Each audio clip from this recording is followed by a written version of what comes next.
Yo, what's up? In this video, we're going to be talking about my current setup for my Canon R6 Mark II and what it's used for. I would say this is more of a vlogger type setup. And why do I say it's a vlogger setup? It's because of the lens that I have and how I shoot. So currently, it's the Canon R6 Mark II. I have a Mikey adapter that has built-in NDs. So here it is. Here's the built-in ND. You just plop it in there, right here. Like that, you can make it darker so you get a blurrier background if you zoom in. And what's the lens that I have? The lens that I have is a 24-105 f4. If you're a vlogger, most of the time you're going to be vlogging in daytime, so this lens is perfect for that. And this is the EF version. So let me tell you guys why I picked this. So I was like, the Mikey filter, at the time I had an R10. I was thinking about getting a Viltrox speed booster, so you know I could just drop it from a f4 to f2.8, but I wanted to get the Mikey adapter too, so I could see if it's good, if I could just use it, and I could just get a 24-70 f2.8 instead of buying the RF version 24-70 2.8 and then just buy a lot of different ND filters for every different lens. Where like this, I could just buy the EF version of the lens. It's gonna be cheaper, and I don't have to buy NDs because I already have one built in. Let me tell you guys the problem with that. The problem with that is that these EF lenses do make some noise. It's a tiny bit of noise, and you're only gonna realize it if you're not wearing a wireless mic. If you're using a regular little mic, you might. A shotgun mic, maybe not that much because it's more directly pointed at something. If you use an internal mic, you're gonna hear that for sure. Something that I do like about the 24-105 is that it has stabilization. So the Canon R6 Mark II already has some. It has IBIS, so it's built in already to the camera, and then you can enhance it with a digital one and the lens. So super steady shots, so that's a good thing. But the thing that isn't good about this 24-70 and 24-105, that 70-105 isn't that big of a difference.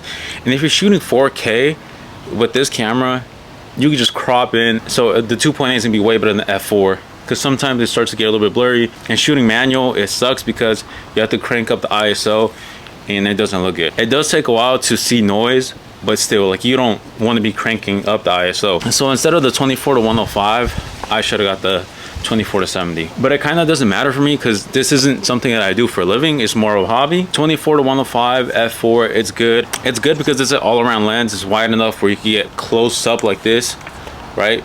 Or if you're kind of far, if you want to take pictures, if you just want to record someone else because you're behind the camera, you can just zoom in to 105. If you do want the extra crop, you could just go to a digital stabilization, and then like that, it crops in even more. And the lens is stabilized, like I mentioned, so that's even better. And if we're out in broad daylight and I really zoom in, so once you go around to like 50 millimeters, maybe 35, you start seeing compression, so the blurry background. If it's really bright, all I gotta do is move my ND filter right here, move it up a little bit, and then boom. Because sometimes if it's really bright, my ISO is already at 100, I'm gonna need an ND filter, but I already have one and we're good. That way I can just keep it at an f4 instead of just like cranking it up to like a 5, 6.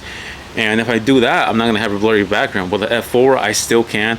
I still taking pictures with this, and they look pretty good, I'm not gonna lie. Like I did mention, it kind of does suck because it makes like a little bit of noise, but most of the time it doesn't matter because I'm not using this to go like this, just record myself with a regular mic. I have a wireless mic. I'm using one right now, so I have a wireless mic all the time. And if I'm not, I have other cameras. Currently I'm recording on the Sony ZV-E10, which I just bought. I'm using the kit lens 16-50, which the lens isn't the best. Like this f4 is way better, the 24-105. I did have an A6400 with a 18-1 something, 135, 1 something. Or I have a DJI Pocket that I use, or I can use this, the Insta360 Go 3. So I'm not limited to just carrying this big camera, especially if I don't want attention. Like imagine going to the gym with this big thing. At that point, you have to be making it on social media. If not, you're gonna look a little bit weird, or it's kind of embarrassing, especially if you don't have a good build, like big, buff, and all that, or you got the glutes and the chest, then they're probably gonna be like, what the hell? Personally, I like little cameras because you just carry them around, right? And then no one's gonna be like, oh, that's expensive, let me take that. Or if like you break it and it's not that expensive, it's like, oh, it's whatever. Like this right here, the setup is like $5,000. Where the Sony ZV-10 like this is like $1,000. The Insta360 Go 3 was like $500-600, I think.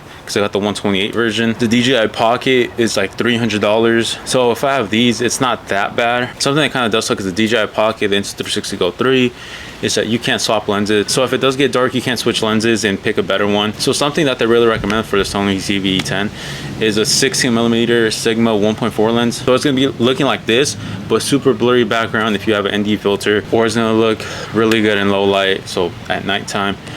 It's a good vlogging lens too. It is a little bit bigger, no stabilization, which this lens does have. Those are things that kind of suck for those small cameras.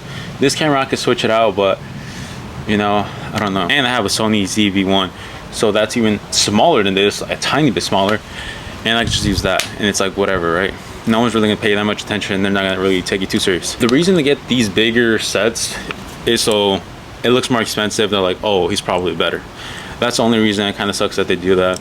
And I'm going off topic. It's starting to get a little bit more business based, but yeah, this is my setup: 24-105 f4, the Mikey adapter with the NDs, the Canon R6 Mark II. This is about like a $5,000 setup. If you get them all new, you could probably get them used for maybe like, let's say Canon R6 Mark II 2 to 2.5. The Mikey adapter, you probably can't find it new, so it's gonna be like 180-ish, 200.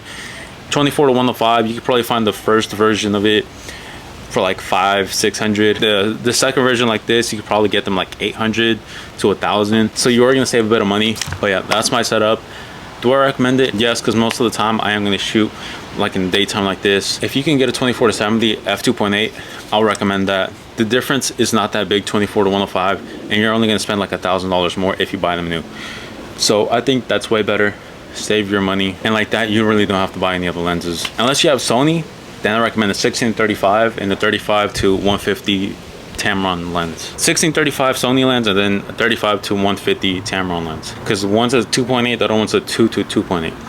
And end of the video. Hope you guys enjoyed. I rambled a lot, but yeah, like, subscribe. I'll see you guys.